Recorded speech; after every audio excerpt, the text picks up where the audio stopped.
तो नारले ठिकाने में सर्वप्रथम हुकम गुजरात के जो कुमादरिया ठिकाना है,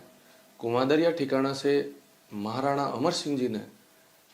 हमारे ठाकुर साहब राव रामचंद्र जी को आग्रह किया, उनके युद्ध कौशल और पराक्रम से अभिभूत होकर, कि आप जैसे योद्धाओं की हमारे शासन में जरूरत है। तब उनके आग्रह पर समस्त महाराणा अमर सिंह जी ने उनको प्रोटोकॉल दिया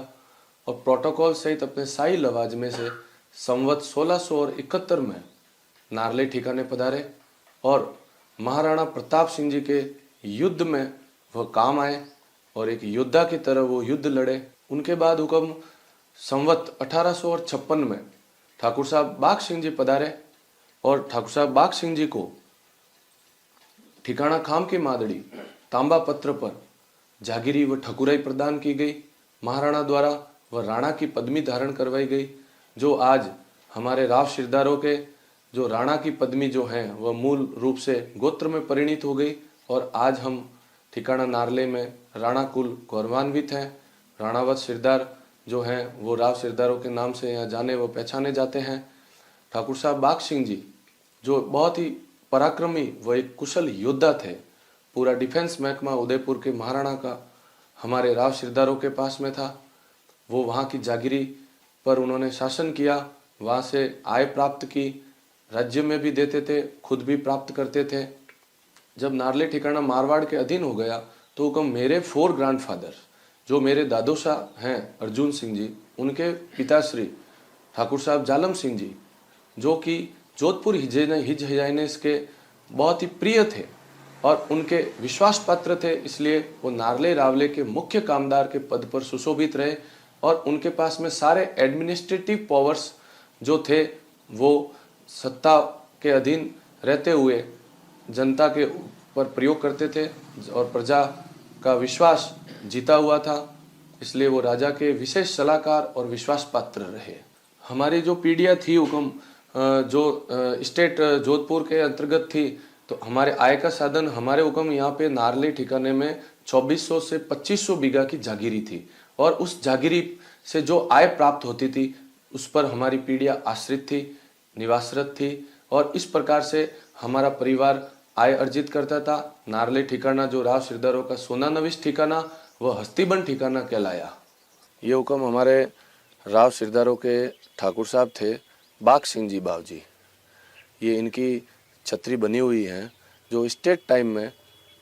महाराजा के प्रोटोकॉल में ये इनके कुंवर साहब नवल सिंह जी बावजी ने ये छतरी बनाई थी और ठाकुर साहब बाघ सिंह जी जो राणा हैं ये 1856 में पधारे थे हुक्म। राणा की इनको महाराणा भीम सिंह जी के द्वारा राणा की पदवी धारण करवाई थी। तो ठाकुर साहब बाघ सिंह जी जो हैं हमारे राणा कुल के गौरव रहे हैं। ये हुक्म पराक्रमी थे, योद्धा थे और मंत्री के रूप में आप सुशोभित रहे और आज भी पूरा राणा कुल गौरवान्वित है। ये जो देवली हैं हुक्म वो कुंवर साहब नवल सिंह जी बावजी की हैं, जो हमारे राव सिरदारों के कुल गौरव रहे, ठाकुर साहब बाघ सिंह जी के पुत्र थे और इनकी छतरी का निर्माण इस देवली का निर्माण अपने ठाकुर साहब भान सिंह जी राणा द्वारा इसका करवाया गया 1939 के अंदर। माघ वदी के दिन पूरे गांव के लोग इनको नमन करते हैं, पूजते हैं, मनवांछित इच्छा फल प्राप्त करते हैं, समाज भी पूरा पूजता है। देवलिया जो बनी हुई है पास में ही हुक्म, ये हमारे ठाकुर साहब माधो सिंह जी व भान सिंह जी की ये छतरियाँ देवलियाँ बनी हुई हैं, जिनको इनके परिवार वाले आज भी नमन व पूजने आते हैं। ठाकुर साहब बाघ सिंह जी हैं,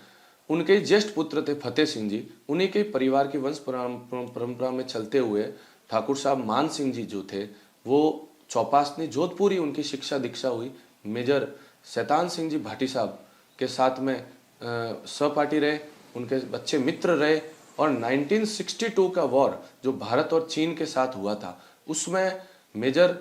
साहब का कंधे से कंधा मिलाकर उन्होंने युद्ध लड़ा, पराक्रम दिखाया और आज उन्हीं का ही परिवार हमारे नारले के राव सिरदारों के राणा कुल में पाटवी पॉल के नाम से प्रसिद्ध हैं और वो हमारे पाटवी ठाकुर हैं।